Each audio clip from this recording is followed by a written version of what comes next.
નમસ્કાર, સ્વાગત છે આપનું કચ્છ ઉદય ટીવી ન્યૂઝમાં. હું છું મોના ભાટિયા. તો સમાચારોની શરૂઆત કરીશું મુખ્ય સમાચારોથી.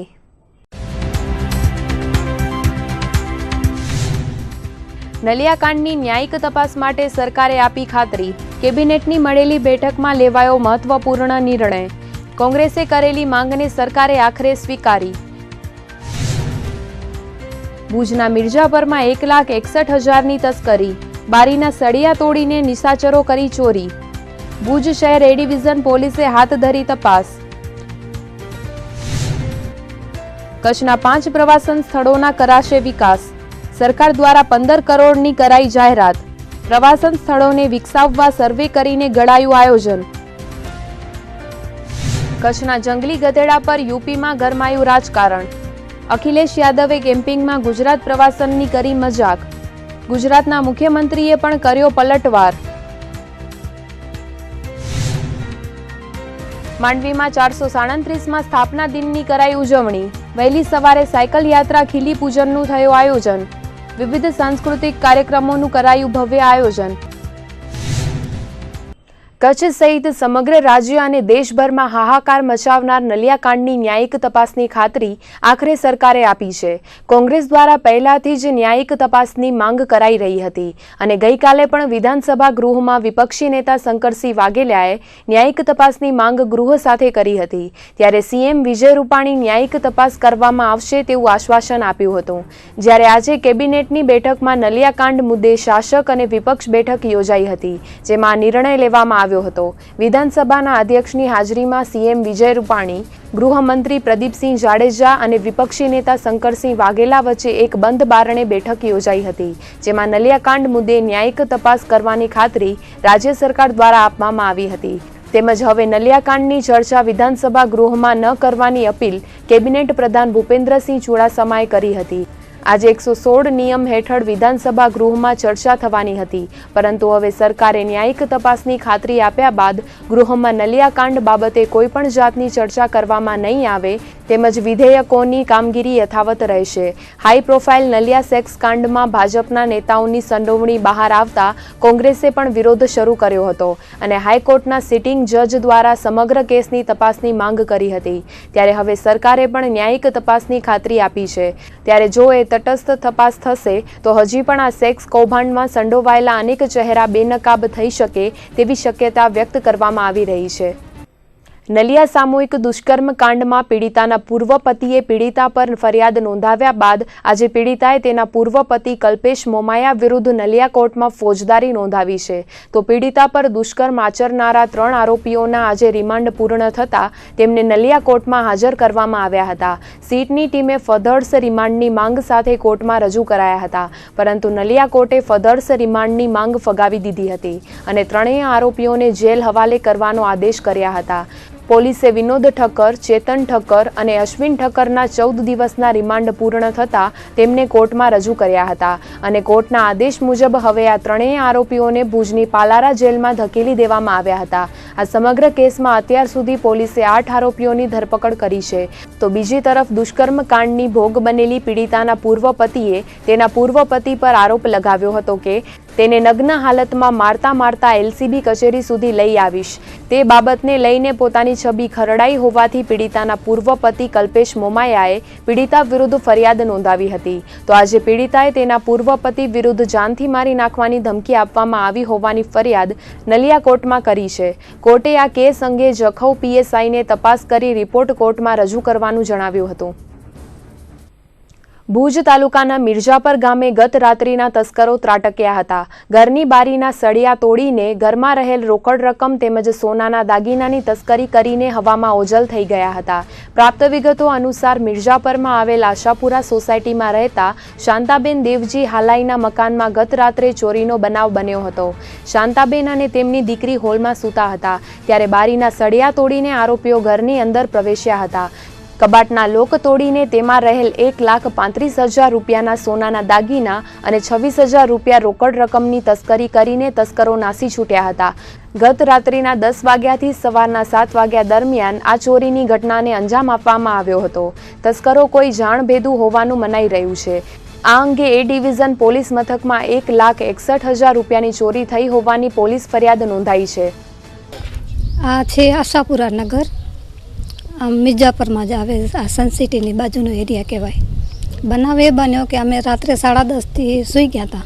સવારે 7 વાગે ઉઠી ત્યારે મને ખબર પડી કે મારા ઘરમાં આ બનાવ બન્યો છે. એમ મુદ્દામાલનું એવું છે કે આ દાગીના હતા મારા 8 થી 10 તોલા, 10-11 તોલા અને 26,000 રૂપિયા રોકડા. ભુજ તાલુકાના લોરિયા ચેકપોસ્ટથી 2 કિલોમીટર ખાવડા તરફના માર્ગ પર ટેમ્પો અને છોટા હાથી વચ્ચે અકસ્માત સર્જાયો હતો. આ અકસ્માતમાં છોટા હાથીમાં સવાર 15થી વધુ વ્યક્તિઓને અસ્થિભંગ સહિતની ઈજાઓ પહોંચી હતી. ઘટનાને પગલે ઈજાગ્રસ્તોને 108 તથા ખાનગી વાહનોની મદદથી હોસ્પિટલમાં ખસેડાયા હતા.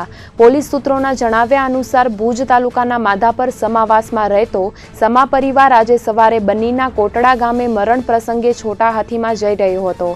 ત્યારે લોરિયા પોલીસ ચેકપોસ્ટથી 2 કિલોમીટર આગળ ચાંદ ફાર્મ નજીક અકસ્માત નડ્યો હતો. માર્ગમાં સામેથી આવતા ટેમ્પોએ છોટા હાથીને ટક્કર મારતા છોટા હાથીના ચાલક કાસમ અલ્લાના સમા તથા તેમાં સવાર ફાતમાબાઈ કાસમ સમા, 9 વર્ષીય જાવેદ સમા, અલ્લારખા હુસેન સમા, સફી મામદ મુસા સમા, બિલાલ મુસા સમા, કરીમાબાઈ અલ્લારખા સમા, ફાતમાબાઈ સમા, સકીના મામદ સમા, કરીમ અભયરાજ સમા, મામદ લતીફ સમા, હસીના બસીર સમા સહિત 15થી વધુ વ્યક્તિઓને અસ્થિભંગ સહિતની ઈજાઓ થઈ હતી. અકસ્માતની જાણ થતાં જ લોરિયાના સરપંચ ભાણજીભાઈ ભાનુશાલી તથા ગ્રામજનો બનાવ સ્થળે દોડી ગયા હતા અને ઈજાગ્રસ્તોને તાકીદની સારવાર મળે તે માટે 108 તાબડતોબ ઘટના સ્થળે બોલાવી હતી. તેમજ અન્ય ખાનગી વાહનોમાં ઈજાગ્રસ્તોને હોસ્પિટલ ખસેડવામાં સરપંચ સહિતના ગ્રામજનોએ જહેમત ઉઠાવી હતી. અકસ્માતમાં 2 વ્યક્તિઓની હાલત નાજુક બતાવાઈ છે. ઘટના સંદર્ભે બી ડિવિઝન પોલીસે જાણવા જોગ નોંધ કરી તપાસ હાથ ધરી છે. આ અકસ્માતમાં ઈજાગ્રસ્ત પામેલા તમામ લોકોને જીકે હોસ્પિટલમાં ખસેડાયા હતા, જેમાં સારવાર દરમિયાન માધાપરના અલ્લારખા હુસેન સમાનું મોત નીપજ્યું હતું. ત્યારે પોલીસે ફેટલ અકસ્માત તળે તપાસ આદરી છે. લોરિયાથી ભુજ બાજુ 1 કિલોમીટર ત્યાં હું મારી ગાડીથી, પ્રાઇવેટ ગાડીથી બોલેરો કેમ્પરથી ગોરેવાલથી નીકળ્યો હતો અને લોરિયાથી સરપંચ, અમારા લોરિયાના સરપંચ એ ભેગા થયા. એને સાઈડમાં બેસાડી અમે 2 જણા આવતા હતા અને એક જ મિનિટ પહેલાં અમને આ બનાવ બન્યો. એવો દુખાડો ને એ બધું ટ્રકરનો એ જોયું અમને. એ લગભગ 13 થી 14 જણા ઘાયલ થયા છે અને વાહનોમાં એક ઇનોવા છે અને એક છોટા હાથી ગયા છે. અત્યારે અમે જીકે જનરલ હોસ્પિટલ આપણી ભુજની છે એમાં સારવાર અર્થે લઈ આવ્યા છે. હું મારી પ્રાઇવેટ ગાડીમાં 5 થી 7 જણા લઈ આવ્યો છું. બાકીના જે 7-8 જણા હતા એ એમ્બ્યુલન્સમાંથી લઈ આવ્યા છીએ. કચ્છના પ્રવાસન વિકાસ માટે સરકાર દ્વારા 15 કરોડ જેટલી ગ્રાન્ટ જાહેર કરાઈ છે અને કચ્છના 5 જેટલા સ્થળોનો વિકાસ કરવામાં આવશે. હાલ જ ધોરડોમાં દેશના પ્રવાસનને વિકસાવવા માટે મહત્વની રાષ્ટ્રીય કોન્ફરન્સ મળી હતી. ત્યારે તેની ફલશ્રુતિ સ્વરૂપે કચ્છના વિવિધ પ્રવાસન સ્થળોનો વિકાસ કરવા નિર્ધાર કરાયો છે. ત્યારે કચ્છના પ્રવાસન સ્થળોના વિકાસ માટે આજે ઇન્ચાર્જ અધિક કલેક્ટર ઇન્દ્રજીતસિંહ વાડાની અધ્યક્ષતામાં મહત્વની બેઠક મળી હતી, જેમાં જણાવાયું હતું કે કચ્છના 5 પ્રવાસન સ્થળોના વિકાસ માટેના પ્રોજેક્ટને સરકાર દ્વારા પ્રાથમિક મંજૂરી અપાઈ છે, જેમાં લખપતનો કિલ્લો, ઐતિહાસિક ધોળાવીરા, થાન જાગીર તેમજ ધાર્મિક સ્થળોમાં માતાના મઢ અને જેસલ તોરલની સમાધિનો સમાવેશ થાય છે. આ સ્થળોના વિકાસ માટે સરકાર દ્વારા આર્કિટેક્ટ અને અમલીકરણ અધિકારીની નિમણૂક પણ કરી દેવાઈ છે. આ અધિકારીઓ દ્વારા જુદા જુદા 5 સ્થળો પર સર્વે પણ કરાયો છે. સર્વે કર્યા બાદ મળેલી બેઠકમાં આ વિવિધ સ્થળોમાં કઈ રીતે વિકાસ કરી શકાય તેના પર ચર્ચા કરાઈ હતી. સાથે જ કઈ રીતે પ્રવાસીઓને આ સ્થળો તરફ આકર્ષી શકાય તેના પર પરામર્શ કરાયો હતો. આ સ્થળોના વિકાસ માટે સરકારે 15 કરોડ જેટલી રકમ જાહેર કરી છે. ત્યારે સર્વે રિપોર્ટ પ્રવાસન વિભાગ અને સરકારને સોંપીને આગામી આયોજન હાથ ધરાશે. આ 5 પ્રવાસન સ્થળો ઉપરાંત અન્ય 11 જેટલા સ્થાનિક સ્થળોના વિકાસ માટેની રજૂઆતો પણ તંત્રને મળી છે, જેમાં પુઅરેશ્વર મહાદેવ મંદિર, માંડવી બીચ, વ્રજવાણી, ગોવર્ધન બેટ અંજાર, કટેશ્વર ગુનેરી, કટારિયાના મોમાય માતાનું મંદિર તેમજ જૈન તીર્થ અને અબડાસાના સુજાપરમાં આવેલા પિથોરા પીર મંદિરના વિકાસ માટેની આવેલી રજૂઆતો પર કલેક્ટર કક્ષાએ વિચાર વિમર્શ કરવામાં આવશે. ત્યારબાદ આ રજૂઆતો પ્રવાસન વિભાગને મોકલવામાં આવશે. એકચ્યુઅલી અત્યારે એવું છે કે ગવર્મેન્ટના આપણા કચ્છ જિલ્લા માટે 5 પ્રોજેક્ટ મંજૂર થયેલા છે. લખપત, ધોળાવીરા, માતાનો મઢ, જેસલ તોરલ અને એટલે ટૂંકમાં 5 પ્રોજેક્ટ આપણે મંજૂર થયેલા છે. હવે એ 5 પ્રોજેક્ટ આપણે ચાલુ વર્ષે ઓનગોઈંગ થઈ જાય એ આપણું ટાર્ગેટ છે. અને લગભગ આપણું ટેન્ટેટિવ આયોજન છે કે ભાઈ ચાલુ જે નવું નેક્સ્ટ ફિનાન્શિયલ શરૂ થાય છે ત્યાં સુધી આપણા પ્રોજેક્ટો લગભગ પૂરા થઈ જાય. હવે આના લગભગ આપણા આખા પ્રોજેક્ટનું જે પ્રાઇમરી વિગતો કહેવાય એ આપણે કલેક્ટ કરી લીધેલી છે અત્યારે. અને એના માટે આર્કિટેક્ટ સરકાર દ્વારા નિયુક્ત થયેલા છે. આર્કિટેક્ટ દ્વારા આખા સ્ટ્રક્ચર લેઆઉટ બધા તૈયાર થયેલા છે. એના માટે આપણે સરકાર લેવલે અમલીકરણ અધિકારી નિયત કરી દીધા છે. આ બધા અમલીકરણ અધિકારી મારફત અને જે કન્સલ્ટન્ટ છે એ બંનેનું કોઓર્ડિનેશન સારી રીતે થાય એ આ બેઠકનું એક એજન્ડામાં હતું. એટલે ખાસ કરીને કોઓર્ડિનેશન થઈ જાય ચાલુ વીકે અને આ પ્રોજેક્ટો માટે જે જરૂરી મંજૂરીની પ્રક્રિયા છે એ આપણે લગભગ એકાદ મહિનામાં પૂર્ણ થાય. અને મંજૂરી પ્રક્રિયા બાદ આ પ્રોજેક્ટો તાત્કાલિક ધોરણે શરૂ થાય અને પૂરા થાય એના માટે આપણે આ બેઠકનો એક એજન્ડા અને આપણે એના માટે પ્રયત્નશીલ છીએ. જે રીતે કીધું કે આપણા પ્રોજેક્ટ છે આ 5 ટુરિઝમના પ્રોજેક્ટ આપણે જે ખાસ કર્યું કચ્છ લેવલે ઘણું બધું ટુરિઝમની દ્રષ્ટિએ આ જિલ્લો ખૂબ જ મહત્ત્વનું છે. એટલે સરકાર દ્વારા વિવિધ પ્રોજેક્ટો નક્કી કરવામાં આવતા છે. જેમાં આપણે જાણીએ છીએ કે આ જે લખપત, ધોળાવીરા, થાન જાગીર, જેસલ તોરણ કે જે પણ આ બધા પ્રોજેક્ટો આપણે નક્કી કર્યા છે એ ખૂબ જ ટુરિઝમ અને પ્રવાસીઓની દ્રષ્ટિએ ખૂબ જ મહત્ત્વના જગ્યાઓ છે. આ બધી જગ્યાઓ હાલ તો ડેવલપ છે જ પણ વધુ સારી ડેવલપ થઈ શકે, વધુ સારા પ્રવાસો આવી શકે, પ્રવાસીઓને ત્યાં આગળ સારી રહેણીકરણી સુવિધાઓ અને એ બધું મળી શકે અને ખરેખર આપણે કચ્છને એક ટુરિઝમની દ્રષ્ટિએ વધુ પ્રોજેક્ટ કરી શકીએ એ માટે આ કામો તાત્કાલિક શરૂ થાય અને પૂરા થાય એના માટે આ પ્રયત્નો છે. ગુજરાત માધ્યમિક અને ઉચ્ચતર માધ્યમિક શિક્ષણ બોર્ડની પરીક્ષા આગામી 15મી માર્ચથી શરૂ થઈ રહી છે. ત્યારે ધોરણ 10 અને 12ની સામાન્ય તેમજ વિજ્ઞાન પ્રવાહની પરીક્ષામાં કચ્છ જિલ્લામાં 45,442 વિદ્યાર્થીઓ પરીક્ષા આપશે. જેને લઈને જિલ્લા શિક્ષણાધિકારીની કચેરી દ્વારા તૈયારીઓનો ધમધમાટ આરંભી દેવામાં આવ્યો છે. વિદ્યાર્થીઓના ભાવિ માટે અતિ મહત્વની એવી ગુજરાત માધ્યમિક અને ઉચ્ચતર માધ્યમિક શિક્ષણ બોર્ડની પરીક્ષાને હવે ગણતરીના દિવસો જ બચ્યા છે. ત્યારે વિદ્યાર્થીઓની સાથે સાથે જિલ્લાના શિક્ષણ તંત્રએ પણ પરીક્ષાની તૈયારીને લઈને વ્યાયામ આદર્યો છે. જિલ્લા શિક્ષણ તંત્ર દ્વારા કર્મચારીઓની ફાળવણીથી લઈને પરીક્ષા કેન્દ્રો, બ્લોક સહિતની વિગતો તૈયાર કરવામાં આવી રહી છે. જિલ્લા શિક્ષણાધિકારી મધુકાંત આચાર્યએ વિગતો આપતા જણાવ્યું કે ધોરણ 10 અને ધોરણ 12 બોર્ડની પરીક્ષા 15મી માર્ચથી 30 માર્ચ સુધી યોજાશે. કચ્છ જિલ્લામાં ધોરણ 10માં ભુજ અને ગાંધીધામ ઝોનમાં 29,968 વિદ્યાર્થીઓ કુલ 102 પરીક્ષા કેન્દ્રો પર પરીક્ષા આપશે. જ્યારે ધોરણ 12 સામાન્ય પ્રવાહમાં ભુજ અને ગાંધીધામ ઝોનમાં 48 બિલ્ડિંગોમાં 14,096 વિદ્યાર્થીઓ પરીક્ષા આપશે અને વિજ્ઞાન પ્રવાહમાં ભુજ ઝોનની 9 બિલ્ડિંગોમાં 1,378 પરીક્ષાર્થીઓ પરીક્ષા આપશે. વધુમાં તેમણે જણાવ્યું કે આ વખતે બોર્ડ દ્વારા મોથાળા અને ઢોરી કેન્દ્રને મંજૂરી અપાતા આ 2 કેન્દ્રો પર પ્રથમ વખત બોર્ડની પરીક્ષા યોજાશે. બીજી તરફ બોર્ડની પરીક્ષામાં ક્યાંય ગેરરીતિ ન આચરાય અને શાંતિપૂર્ણ માહોલમાં પરીક્ષા યોજાય તે માટે સ્થાનિક સ્ક્વોડ, સીસીટીવી કેમેરા ઉપરાંત બોર્ડની સ્ક્વોડ દ્વારા ચાંપસી નજર રાખવામાં આવશે તેવું તેમણે જણાવ્યું હતું. ભુજ અને ગાંધીધામ 2 ઝોન છે. ખાસ કરીને એસએસસીમાં ભુજ ઝોન અને ગાંધીધામ ઝોન જે પૂર્વ કચ્છનું સ્થળ છે અને વિજ્ઞાન પ્રવાહનો એકમાત્ર ભુજ ઝોન છે. એવી રીતે એચએસસી સામાન્ય પ્રવાહના વિદ્યાર્થીઓ છે એના પણ 2 ઝોન છે, એક ભુજમાં અને ગાંધીધામમાં. ત્યાંથી કંટ્રોલ રૂમ શરૂ થશે અને ત્યાં પેપરો, પ્રશ્ન પેપર પણ ત્યાં રાખવામાં આવશે. આ વર્ષે ધોરણ 10ની અંદર 29,968 જેટલા વિદ્યાર્થીઓ છે અને 102 જેટલા પરીક્ષા કેન્દ્રો ઉપર પરીક્ષા લેવાશે. તે રીતે સામાન્ય પ્રવાહમાં 14,096 જેટલા વિદ્યાર્થીઓ છે અને 48 જેટલા કુલ બિલ્ડિંગો છે. વિજ્ઞાન પ્રવાહની અંદર કુલ 1,378 વિદ્યાર્થીઓ છે અને 9 જેટલા સેન્ટરો છે. આ રીતે પરીક્ષાનું આયોજન છે. તમામ પરીક્ષા સ્થળ પર સીસીટીવી અને ટેબ્લેટ ગોઠવવામાં આવશે જેથી એની સીડી બનાવીને નિગરાની રહી શકે. કોઈપણ પ્રકારની ગેરરીતિ ન થાય તે માટે પણ આપણે તકેદારી રાખીએ છીએ.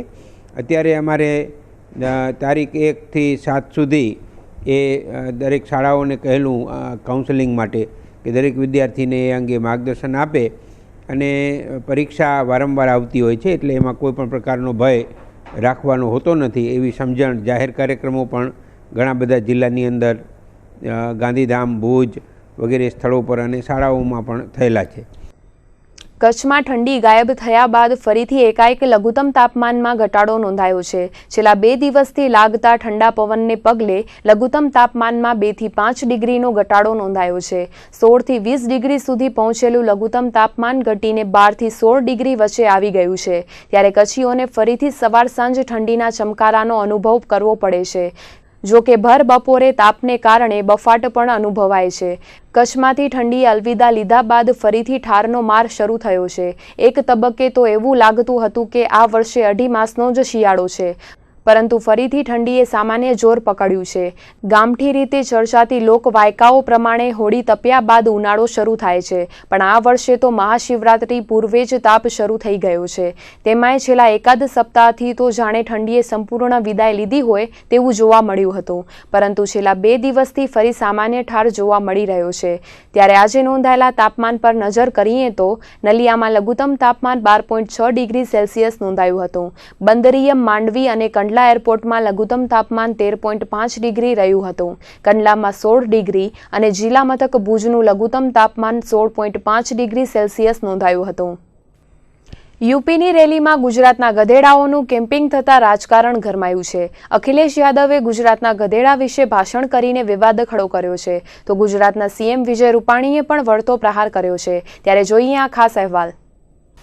યુપીની ચૂંટણીમાં ગુજરાતના ગધેડાને કારણે રાજકારણ ગરમાયું છે. કચ્છના નાના રણમાં વિચરતા ગુડખર ઉર્ફે જંગલી ગધેડાઓ યુપીની પ્રચાર રેલીઓમાં છવાઈ ગયા છે. નેતાઓ પોતાની વોટ બેંક મજબૂત કરવા માટે કોઈ પણ પ્રકારના નિવેદનો અને ભાષણબાજી કરી રહ્યા છે.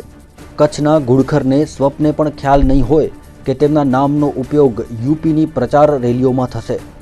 રાજકારણમાં સત્તા મેળવવા માટે સામ, દામ, દંડ, ભેદ તમામ અજમાવી દેવાય છે. ત્યારે ઉત્તર પ્રદેશના સમાજવાદી પાર્ટીના નેતા અખિલેશ યાદવે ગુજરાત પ્રવાસન વિભાગની ગુડખરને ચમકાવતી એડ પર કોમેન્ટ કરીને રાજકીય ગરમાવો લાવી દીધો છે. તેમણે પોતાની પ્રચાર રેલીમાં અમિતાભ બચ્ચનને સંબોધીને ગુજરાતની શાસન પ્રણાલી પર કટાક્ષ કર્યા હતા.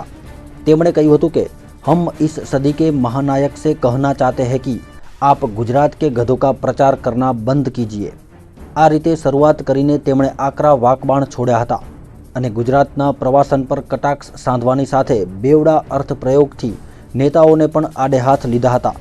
શું કહ્યું હતું કચ્છના ગુડખરની એડને લઈને અખિલેશ યાદવે તે સાંભળો તેમના જ શબ્દોમાં. हम तो इस सदी के बड़े महानायक से कहेंगे कि अब आप गुजरात के गधों का प्रचार मत करिए.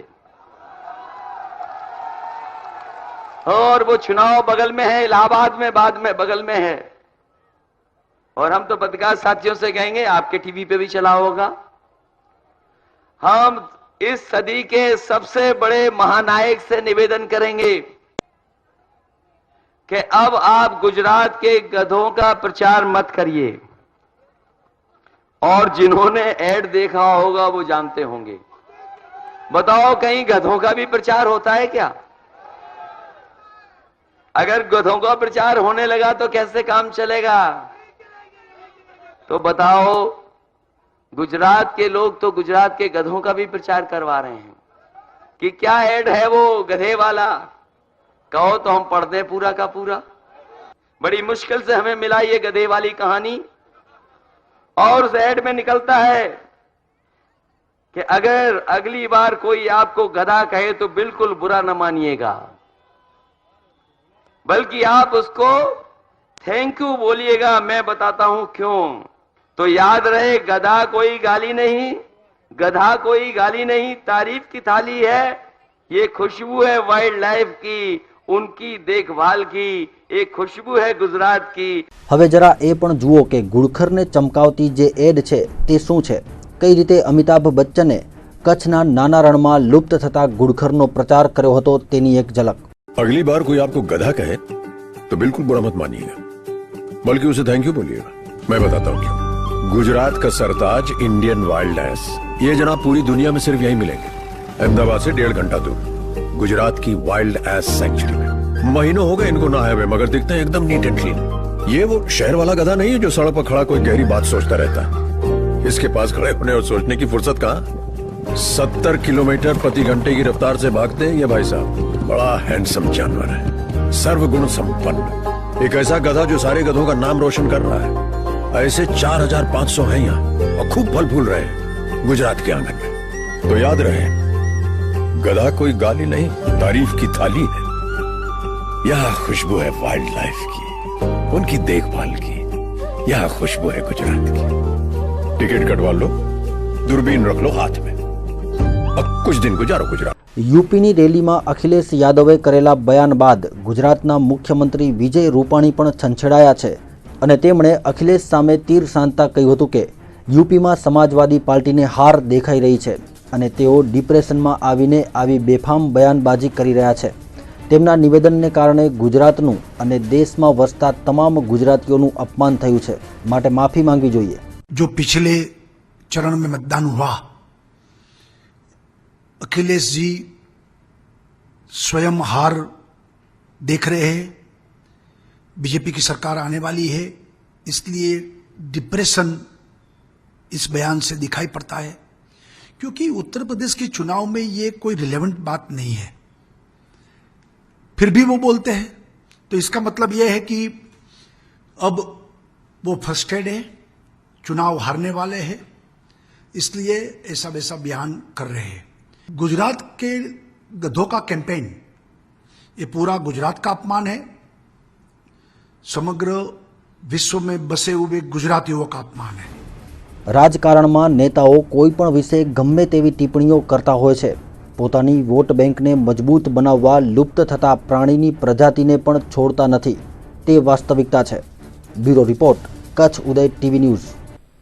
અખિલેશ યાદવે યુપીની રેલીમાં ગુજરાતના ગધેડા વિશે ભાષણ કરીને રેલીમાં ઉપસ્થિત જનમેદનીના દિલો જીતી લીધા, પરંતુ તેઓ કે તેમના સ્ક્રિપ્ટ રાઇટર ગુડખરનો પૂરો અભ્યાસ કરવાનું ચૂકી ગયા છે। સાથે જ અમિતાભે બોલેલા ડાયલોગની સમીક્ષા પણ યોગ્ય રીતે કરી નથી, તેથી તેમને કરેલી વાતથી ગુડખરનો પ્રચાર વધ્યો છે। આપને જણાવી દઈએ કે કચ્છના નાના રણમાં ગુડખર અભયારણ્ય આવેલું છે। ગુડખર એક એવું પ્રાણી છે જે વિશ્વમાં માત્ર ભારતમાં જ છે અને તે પણ કચ્છના નાના રણમાં ખારાપાટ રણમાં વસવાટ કરતું આ પ્રાણી કચ્છના ખમીરનું પ્રતીક છે। હાલ તેની સંખ્યા 4000ની આસપાસ જ છે। પ્રતિકૂળ પરિસ્થિતિમાં જીવતું આ પ્રાણી કચ્છ અને ગુજરાતની અનોખી ઓળખ છે। વિશ્વમાં લુપ્ત થતી પ્રાણીની પ્રજાતિઓમાં ગુડખરનો સમાવેશ થાય છે। ત્યારે અખિલેશને એવું તે શું સૂઝ્યું કે કચ્છના જંગલી ગધેડાને કેન્દ્રમાં રાખીને રાજકારણ શરૂ કરી દીધું। એટલું જ નહીં, ગુજરાતના પ્રવાસન વિભાગની એડનું પણ યોગ્ય અર્થઘટન તે ના કરી શક્યો। એડમાં અમિતાભ બચ્ચને કહ્યું હતું કે અગલી बार अगर आपको कोई गधा कहे तो बुरा मत मानना, उसे थैंक यू कहना। गधा कोई गाली नहीं, प्रशंसा की थाली है। આવા સંવાદો એડમાં હોવાને કારણે મીડિયાએ પણ અખિલેશની સેન્સ પર સવાલો કર્યા છે। तो याद रहे, गधा कोई गाली नहीं, तारीफ की थाली है।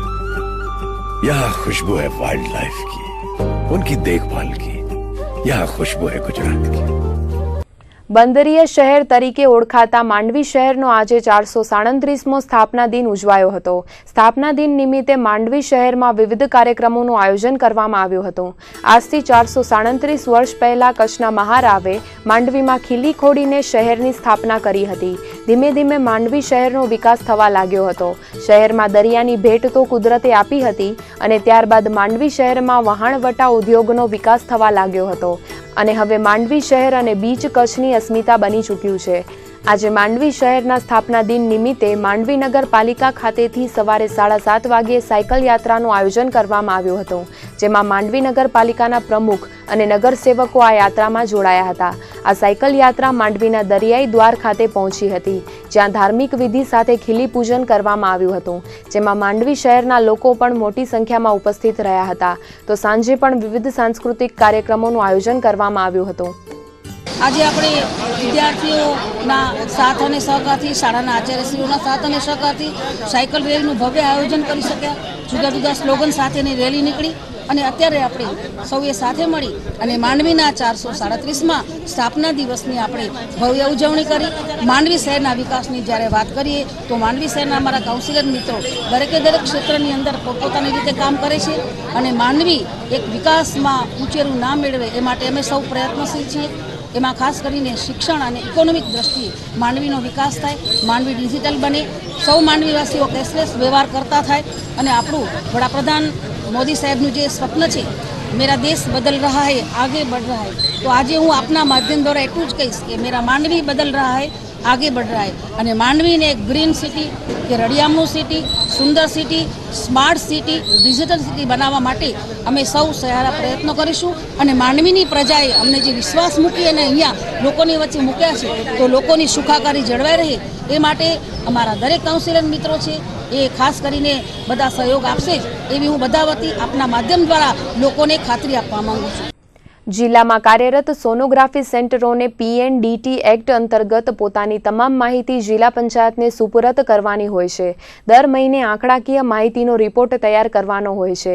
ત્યારે આ કામગીરી સંદર્ભે જિલ્લા પંચાયતના આરોગ્ય ખાતા તેમજ PNDT એક્ટ કમિટીની બેઠક મળી હતી, જેમાં કચ્છમાં કાર્યરત સોનોગ્રાફી સેન્ટરોની સમીક્ષા કરાઈ હતી. કચ્છ જિલ્લામાં રજીસ્ટર્ડ થયેલા 151 સોનોગ્રાફી સેન્ટરો છે, જેમાં જાન્યુઆરીના અંત સુધીમાં PNDT એક્ટને ન અનુસરનારા 46 જેટલા સેન્ટરોને કેન્સલ કરવામાં આવ્યા છે. તાલુકાવાર હાલ ભુજમાં 33, ગાંધીધામમાં 33, માંડવીમાં 11, અંજારમાં 10, ભચાઉમાં 6, મુન્દ્રામાં 5, રાપરમાં 4, નખત્રાણામાં 3 સોનોગ્રાફી સેન્ટરો કાર્યરત છે, જ્યારે લખપત અને અબડાસામાં એક પણ સોનોગ્રાફી સેન્ટર કાર્યરત નથી. હાલ કાર્યરત 105 જેટલા સેન્ટરોને દર મહિને 1લી થી 5મી તારીખ સુધીમાં એક ફોર્મ ભરીને જિલ્લા પંચાયતમાં સબમિટ કરાવવાનું હોય છે. સાથે જ તેની ઓનલાઈન વિગતો પણ આપવાની થાય છે. ત્યારે જિલ્લામાં કાર્યરત સોનોગ્રાફી સેન્ટરો દ્વારા થતી કામગીરીની સમીક્ષા કરાઈ હતી, જેમાં PNDT એક્ટના નિયમોનું પાલન ન કરનાર સેન્ટરોનું રજીસ્ટ્રેશન રદ કરવામાં આવ્યું હતું. બેઠકમાં કમિટીના chairperson Rekhaben Dave, Kantaben Solanki, doctor NN Bhadarka, જિલ્લા આરોગ્ય અધિકારી ડોક્ટર PP પાંડે, પ્રવીણાબેન શ્રીમાળી સહિતના અધિકારી પદાધિકારીઓ ઉપસ્થિત રહ્યા હતા. જો ચેરપર્સન અથવા તો PNDTની જે કમિટી છે એને જ્યાં જ્યાં સોનોગ્રાફી મશીનો છે એ મશીનો ચેક કરવા જવું હોય તો પણ ત્યાંના તાલુકાના જે અધિકારી હોય એને જાણ કરવાની અને અમે એમાં જોવા જઈ શકીએ કે ક્યાંય ખોટી રીતે સોનોગ્રાફીનો ઉપયોગ થતો નથી ને એ જોવાનું. કારણ કે આપણે બેટી બચાવો, બેટી ભણાવો, બેટી વધાવોનું આપણે કામ કરવાનું છે બહેનો માટેનું, અને એના માટેના ખોટી રીતે જે સોનોગ્રાફી છે એનો ઉપયોગ નથી થતો ને એમાં આ જે છે PNDT નામનો એક એક્ટ છે. હવે આ એક્ટની અમલવારી 1994માંથી થઈ છે અને એ એક્ટના અનુસંધાને દરેક જિલ્લામાં જે સોનોગ્રાફી હોય, કોઈ પણ ડૉક્ટર સોનોગ્રાફી મશીન લે એ પહેલાં જિલ્લા કક્ષાએ એને રજિસ્ટ્રેશન કરવાનું હોય છે, એપ્લિકેશન કરવાની હોય છે. એ એપ્લિકેશન કર્યા બાદ અહીંયાથી એપ્લિકેશનને જે તે તાલુકાના તાલુકા હેલ્થ અધિકારી હોય છે એને મોકલવાની હોય છે. એમાં એ તાલુકા હેલ્થ અધિકારી ત્યાં સ્થળની મુલાકાત લઈ અને જે ચેકલિસ્ટમાં જે મુદ્દાઓ આપ્યા હોય છે એ પ્રમાણે એનું ચેક કરવાનું હોય છે. જે સોનોગ્રાફી સેન્ટર, નવા સોનોગ્રાફી સેન્ટરને રજિસ્ટ્રેશન કરવાનું હોય છે તો એના નિયમ અનુસાર 25,000 એને DD જમા કરાવવાનો હોય છે અને જે 5 વર્ષ બાદ એ સોનોગ્રાફીને રિન્યુઅલ કરાવવાનું હોય છે અને રિન્યુઅલ માટે 12,500 એને DD મોકલવાનો હોય છે જિલ્લા કક્ષાએ. ડોક્ટર કવિતા મીરા સચદે મેમોરિયલ ચેરિટેબલ ટ્રસ્ટના ઉપક્રમે બહુવિધ પ્રતિભા ધરાવતા જાણીતા કવિ અને ગઝલકાર ડોક્ટર રઈશ મણિયાર સાથે પરિસંવાદનું આયોજન કરવામાં આવ્યું હતું. ડોક્ટર કવિતા મીરા સચદેની 22મી પુણ્યતિથિએ ભુજના હાર્ટકેસ કોમ્પ્લેક્સ ખાતે આયોજન થયું હતું. પ્રતિવર્ષ સંસ્થા મોભી એવા જાણીતા ધારાશાસ્ત્રી શંકરભાઈ સચદે દ્વારા આ કાર્યક્રમ યોજવામાં આવે છે. પ્રથમ ડોક્ટર કવિતા મીરા સચદેની પુણ્યતિથિ નિમિત્તે તેમના તેલ અને પુષ્પાંજલિ અર્પણ કરવામાં આવી હતી. તેમની પુણ્યતિથિ નિમિત્તે તેજસ્વી છાત્રાઓને મેમોરિયલ સ્કોલરશીપ એનાયત કરવામાં આવે છે, જે અંતર્ગત MBSના 4થા વર્ગમાં અભ્યાસ કરતા માંડવીના કુમારી જનકબા જાડેજા, ભુજના ભક્તિબેન શાહ તેમજ ધ્રુતિબેન સોનીને 10,000ની સ્કોલરશીપ એનાયત કરવામાં આવી હતી. BHMSના વિધિ રાવલ, મમતા શર્માને પ્રોત્સાહિત કરવામાં આવ્યા હતા. સાથે HSCના વિજ્ઞાન પ્રવાહમાં તેજસ્વી છાત્રાઓનું સન્માન કરવામાં આવ્યું હતું. સાથે જ ડોક્ટર રહીશ મણિયારે પોતાના આગવા અંદાજમાં સંબોધન કરીને લોકોને તરબોળ કર્યા હતા. વિશ્વ માતૃભાષા દિન નિમિત્તે યોજાયેલા આ કાર્યક્રમમાં તેમણે વિશ્વની દરેક ભાષાઓને મહાન ગણાવી હતી, પરંતુ માતૃભાષાની ગરિમા વિશેષ હોવાનું કહ્યું હતું. તો નવી પેઢીને માતૃભાષાનો રંગ લગાડવાની જરૂરિયાત પર ભાર મૂક્યો હતો. પોતાની રસાળ શૈલીમાં તેમણે કેટલીક ગઝલો રજૂ કરીને તેમણે લોકોની દાદ મેળવી હતી. ભુજની સાહિત્ય પ્રેમી કલાપ્રેમી જનતાની સામે વક્તવ્ય આપવાનો ખૂબ આનંદ થયો અને આ ભુજ શહેરના જેટલા વખાણ કરું એટલા ઓછા છે. અગાઉ અહીંયા આવી ચૂક્યો છું, પણ આજે એક અલગ સ્વરૂપ અહીંના સાહિત્ય રસિકોનું મેં જોયું. 4 પંક્તિ મારે કહેવી છે આજના દિવસે કે મેં તારા નામનો ટવકો અહીં છાતીમાં રાખ્યો છે, ભૂસાવા ક્યાં દીધો કક્કો હજી પાટીમાં રાખ્યો છે, મલક કંઈ કેટલા ખૂંદ્યા બધાની ધૂળ ચોંટી પણ હજુ એ મારો ધબકારો મેં ગુજરાતીમાં રાખ્યો છે. તો આપ સૌ ભુજનગરના નિવાસીઓને મારા પ્રણામ. અને શંકરભાઈ જે એક એમના વ્યવસાયની અતિ વ્યસ્તતામાંથી સમય કાઢીને એક સુંદર પ્રવૃત્તિ કરે છે અને એક સુંદર વ્યક્તિત્વ જે આપણી વચ્ચેથી અકાળે વિલીન થયું ડૉક્ટર કવિતાબેનનું, એ વ્યક્તિત્વની સૌરભ હજુ પણ આપણી વચ્ચે છે અને એ હજુ વધારે વ્યાપક બને, પ્રસરતી રહે એના માટેનો એમનો આ જે ઉમદા અને સ્તુત્ય પ્રયાસ છે એ પ્રયાસને હું બિરદાવું છું. અને ભુજની સાંસ્કૃતિક આબોહવા આવી જ કાયમ બની રહે, આનાથી વધુ પ્રફુલ્લિત થાય, ફૂલે ફલે એવી શુભકામના હું આપું છું. કાર્યક્રમમાં અતિથિ વિશેષ તરીકે ડૉક્ટર રહીશ મણિયાર, જે ગુજરાતના પ્રખર વક્તા છે, લેખક છે, કવિ છે, ગઝલકાર છે, નાટ્યકાર છે અને ગીતકાર છે, એમણે હાજરી આપી 90 મિનિટ સુધી લોકોને જકડી રાખ્યા. ડૉક્ટર કવિતાએ હોમિયોપેથીમાં અભ્યાસ કર્યો હતો, એટલે હોમિયોપેથીના 4થા વર્ષમાં અભ્યાસ કરતી 3 વિદ્યાર્થીનીઓ કચ્છની, એ દરેકને આપણે 10-10 હજારની સ્કોલરશીપ આપી. જુદી જુદી યુનિવર્સિટીઓમાં જેમણે પ્રથમ સ્થાન પ્રાપ્ત કર્યું હતું એમને આપણે ડૉક્ટર કવિતા મીરા સચદે મેમોરિયલ એવોર્ડ્સ આપ્યા. VD હાઈસ્કૂલ અને માતૃછાયા એમાં ડૉક્ટર કવિતાએ અભ્યાસ કર્યો હતો. એ બંને સ્કૂલોમાં HSC ધોરણ 12 2016 એમાં જે પ્રથમ આવ્યા હતા એમને આપણે એવોર્ડ્સ આપ્યા. લોહાણા જ્ઞાતિના જુદા જુદા તેજસ્વી વિદ્યાર્થીઓને પણ આપણે ઇનામો આપ્યા. અને ખાસ કરીને 10મા ધોરણમાં 6 વિદ્યાર્થીઓને 95% માર્ક હતા, એટલે ડ્રો કરવાને બદલે 6 વિદ્યાર્થીઓને આપણે સન્માન કરી શક્યા. નખત્રાણાના પખૈયા ડુંગરની તળેટીમાં આવેલ અખંડ આનંદ કુટિયા ખાતે સતગુરુ દયારામ સાહેબના 27મા નિર્વાણ દિનની ધામધૂમપૂર્વક ઉજવણી કરાઈ હતી. સવારે ગુરુ પાદુકા પૂજન, ધ્વજારોહણ સહિત ધાર્મિક કાર્યક્રમો યોજાયા હતા. ત્યારબાદ સંત સભાનું આયોજન કરવામાં આવ્યું હતું, જેમાં કિશોરદાસજી સાહેબ, બીબરના જગજીવનદાસજી, દિલીપ રાજા કાપડી, સેવારામ બાપુ, રાજારામ બાપુ, આરતી દેવી, હરિઓમ બાપુ સહિત સંતો મહંતો ઉપસ્થિત રહ્યા હતા. આ સંત સભામાં યુવા પેઢીને શિક્ષણના પાઠ શીખવવામાં આવ્યા હતા. ઉપરાંત યુવાઓમાં સંસ્કારોનું સિંચન થાય તેના પર ભાર મૂકવામાં આવ્યો હતો. સતગુરુ દયારામ સાહેબના 27મા નિર્વાણ દિને મહાપ્રસાદનું પણ આયોજન કરાયું હતું. તો સાંજે સંધ્યા પાઠ પણ યોજાયો હતો. ઉપરાંત રાત્રે સંતવાણી યોજાઈ હતી, જેમાં સાધુ સંતો સહિત મોટી સંખ્યામાં ભક્તો ઉપસ્થિત રહ્યા હતા. મુન્દ્રા મહેશ્વરી યુવા વિકાસ સંઘ દ્વારા સાવિત્રીબાઈ ફૂલેને સમર્પિત ચતુર્થ મહેશ્વરી હંટ તથા શૈક્ષણિક સિદ્ધિ સન્માન સમારોહનું આયોજન કરવામાં આવ્યું હતું. મુન્દ્રા સ્થિત મતિયાદેવ મંદિરના પ્રાંગણમાં આ કાર્યક્રમ યોજાયો હતો. આ પ્રસંગે ટેલેન્ટ હન્ટની વિવિધ સ્પર્ધાઓમાં ચિત્ર સ્પર્ધા, બારમતી આધારિત ચિત્ર, નિબંધ સ્પર્ધા, નાટક સ્પર્ધા, એકપાત્રીય અભિનય તેમજ વિવિધ સ્પર્ધાઓમાં વિજેતા થયેલા છાત્રોને ઇનામ આપી પ્રોત્સાહિત કરાયા હતા.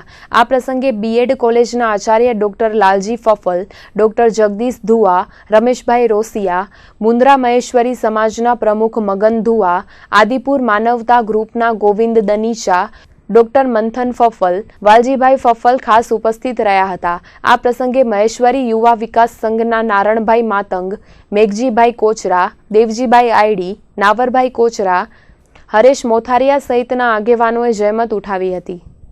આગામી 24મીએ મહાશિવરાત્રી નિમિત્તે ભુજ શહેરમાં સમસ્ત સનાતન હિન્દુ સમાજ દ્વારા ભવ્ય શોભાયાત્રા કાઢવામાં આવશે. ત્યારે આ ઉજવણીના પ્રચાર માટે આજે ભુજના દરેક વિસ્તારોમાં બાઇક રેલી કાઢવામાં આવી હતી. શહેરના ધીંગેશ્વર મહાદેવ મંદિર પાસે ખુલ્લા મુકાયેલા કાર્યાલયથી આ બાઇક રેલીનો પ્રારંભ થયો હતો. આ બાઇક રેલીમાં 200 થી 250 યુવાનો જોડાયા હતા. આગામી શુક્રવારે શહેરમાં યોજાનાર મહાશિવરાત્રિના પ્રચાર માટે આ રેલી નીકળી હતી, જે બસ સ્ટેશન, વીડી સર્કલ, લાલ ટેકરી, હોસ્પિટલ રોડ, આરટીઓ વિસ્તારમાં ફરી હતી. આરટીઓમાંથી બાયપાસ રોડ થઈને મુન્દ્રા રિલોકેશન વિસ્તાર, ભાનુશાલી જુબેલી સર્કલ થઈ રાવલવાડી વિસ્તારમાં બાઇક રેલી ફરી હતી. રાવલવાડીમાંથી ખેંગાર પાર્ક, હમીસર ફરતે રેલીએ આકર્ષણ જમાવ્યું હતું. આ રેલીના આયોજન થકી સૌને મહાશિવરાત્રિની વિશાળ શોભાયાત્રામાં જોડાવા હાકલ કરાઈ હતી. મહાશિવરાત્રિના પર્વ પહેલાં બાઇક રેલીનું આયોજન કરવામાં આવ્યું હતું. એની અંદર ખાસ કરીને ધીંગેશ્વર મંદિરથી સ્ટાર્ટ આપી અને ધીંગેશ્વર મંદિર પાસે પૂર્ણ કરવામાં આવેલું હતું. એની અંદર ગાયત્રી કોલોની છે, એસટી કોલોની છે, મંગલમ છે, બસ સ્ટેશન છે વગેરે વિસ્તારોની અંદર આજે બાઇક રેલીનું આયોજન કરવામાં આવેલું હતું. તો આ હતા આજના કશુદય ટીવી ન્યૂઝ. ફરીથી મળીશું આવતીકાલે. ત્યાર સુધી અમને રજા આપશો. નમસ્કાર.